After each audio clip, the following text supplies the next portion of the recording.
Welcome back to No Interruptions. I'm Kate, and today we're talking about Pennsylvania's new handy-dandy tools to overcome vaccine hesitancy.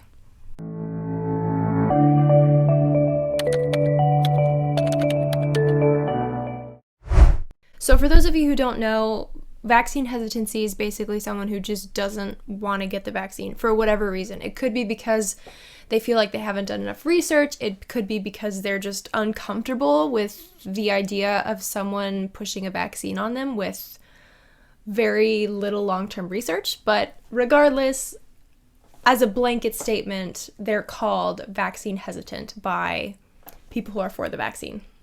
So Pennsylvania has this very interesting website called PA Unites Against COVID. And it has all of these different pages. It has one kind of drop-down menu that's about community resources. And within that, there's what they call a COVID resource library, where they have all of these posters about how to deal with people who don't want to take the vaccine, how to talk to them, how to convince them to get the vaccine, which at a glance might not seem like a huge deal, but we're going to take a look at some of these posters, and you're going to be entertained, if not frightened. You are scaring me! And then decide for ourselves if maybe this is kind of a terrifyingly subtle tactic to get people to take the vaccine. So the first one that we're going to look at was actually sent to me by someone on my team at DailyClout.io, which you can visit below to learn more about vaccine stuff. But this one is titled Motivational Interviewing, speaking with someone who is unsure about getting the COVID-19 vaccine or booster. Here's a 3-step technique to help. Okay, the first part is sample questions. How do you feel about getting the vaccine? What is your understanding of the vaccine? Would it be all right if I shared some information? What are your thoughts on what I shared? Guys, no one talks like this.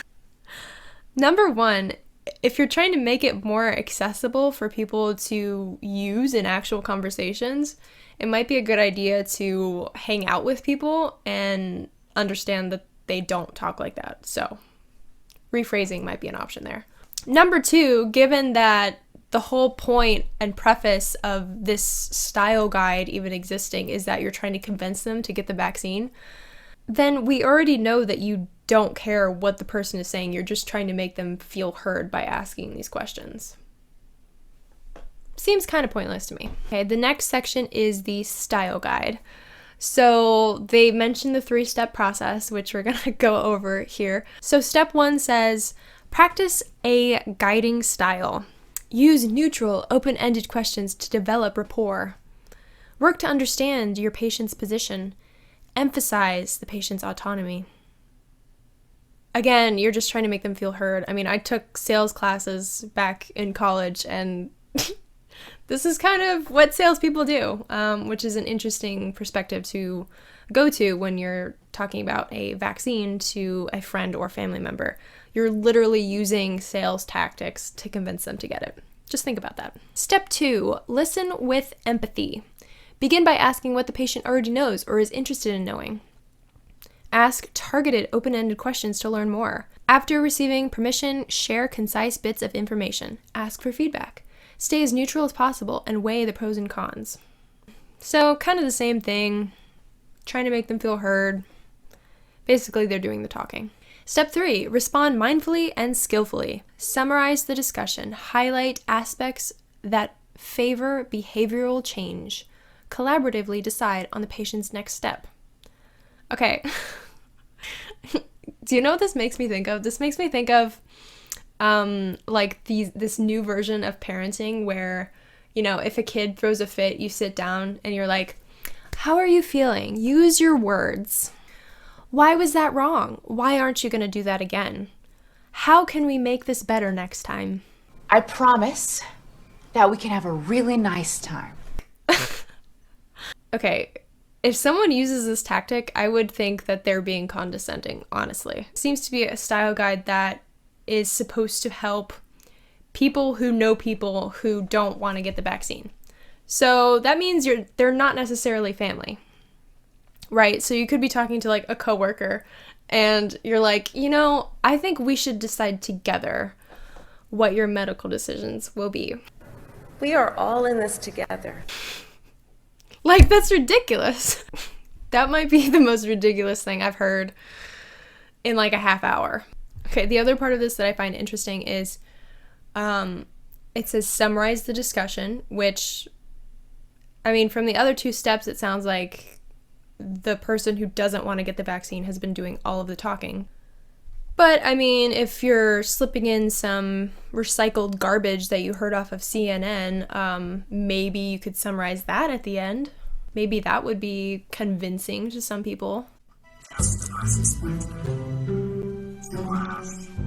But still, the highlight of the section has to be that collaborative part at the end, because it's just the most ridiculous thing ever. Okay, so that was the first kind of poster style guide that I saw on their website. But wait, there's more. So this next one is a couple pages long, but I'm just gonna kind of skim and go over it. The title is How to Talk to Friends and Family About COVID-19 Vaccines.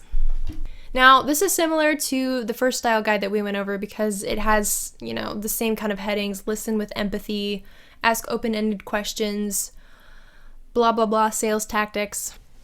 So on page 2, there's a section that says help them find their own reason to get vaccinated.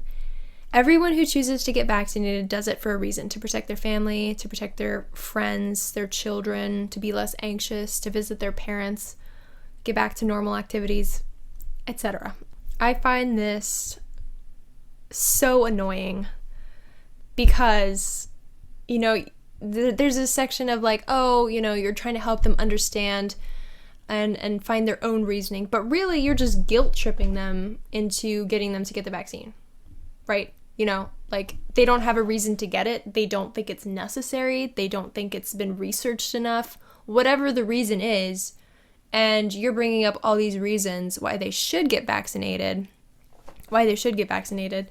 and seeing if one of those hits home. Okay, so you're having a conversation with somebody and you're like, oh, you don't want to get vaccinated, so you don't want to protect your family, you don't want to protect your children, you don't want to go back to normal activities or, you know, be protective of your community's health. I don't know about you guys, but that sounds like guilt tripping to me. I will not forget, and I will never forgive you. And then right after that, it says, help make their vaccination happen. So once someone decides on their why, help them make a commitment to get vaccinated. Once they decide on their why, what you really mean is, in the previous section, once you guilt trip them into one of those reasons why you think they should get vaccinated, that then becomes their why. Help make their vaccination happen. Okay, are you their parent, first of all? If not, why are you involved with them scheduling a vaccine appointment?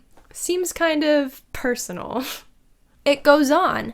Help make the path to vaccination shorter, easier, and less stressful for them. Offer to help your family member or friend make a vaccination appointment at a location nearby, and, if needed, go with them to the appointment. How far are we going here?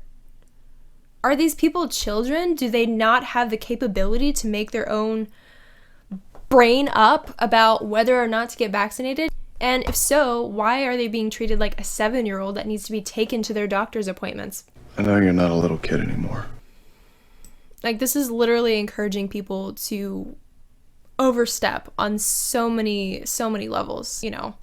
Talk to them about why they're not getting a medical procedure done. Talk to them about how this medical procedure is going to protect their family and friends and make them feel guilty for not getting it. And then, once they've made up their mind to get it because you've convinced them, because you've guilt-tripped them by whatever means possible, then overstep again by doing so much as making a vaccination appointment for them. Maybe taking them to the appointment. Maybe holding out their arm and keeping them from trying to run away from you. I mean, this is just psychotic. You're literally at a point where not only are families encouraged to turn on each other and convince each other to do something that they don't want to do, but also your friends, right? Like, who's your friend? Who's your actual friend who isn't brainwashed by mainstream media telling you that things are safe and effective when really reporting's coming out? They're analyzing it. They're realizing that the numbers aren't right, that things are being hidden, things are being brushed off, and people are getting injured. So stuff like this makes me really angry. This last poster that I wanted to look at is, it says, it's just like one page and it's like big graphics and stuff, but it says, as safe as many over-the-counter medications, you have the power to be informed. PA unites against COVID. So I'm sure everyone has heard a commercial like this by now, but do you know those commercials where it's like some drug that's been approved that is supposed to help people with psoriasis or something like that? And you wait till the end. First of all, everyone's smiling. Maybe they're running through a nice green field, having a picnic with their family, whatever the heck the situation is. But it's like slow motion, it's pretty, you know, it's filtered. And then towards the end, you have this person doing this really calm voiceover to kind of blend in with the pretty landscaping of their cinematic excellence of the commercial. And this person is saying things like, side effects include suicidal thoughts or actions, liver failure, death. Yes, it is as safe as some over-the-counter medications. Some medications in general that have been approved and yet sometimes have very, very serious side effects. And by the way, at least those medications are telling people what the side effects are, whereas this vaccine, people are trying to cover up what the side effects are, or better yet, saying they're not related at all because it's safe and effective, right? Anyway, this website that I'm talking about is pa.gov. It's Pennsylvania Unites Against COVID. The link is below. They have a lot of other posters and things to check out in their lovely resource library. So I highly encourage you to go take a look, kind of try to view it through the lens of the bigger picture of, you know, what it means to convince family, convince friends to do things that they don't want to do, medical choices that should be their own. Thanks so much for watching. I'll see you next time. It's Naomi Wolf of DailyClout, and I am asking you to please, if you like the video you just saw, support us, become a member, donate. You can send checks to P.O. Box 24, Millerton, New York, 12546, or go to DailyClout, DailyClout, become a member or donate. Thank you so much for your support. Every penny goes for paying our hardworking staff, paying hosting costs, and paying our lawyers who have been leading the fight to keep you safe and free, to keep the Constitution safe and to keep you free. Thank you so much.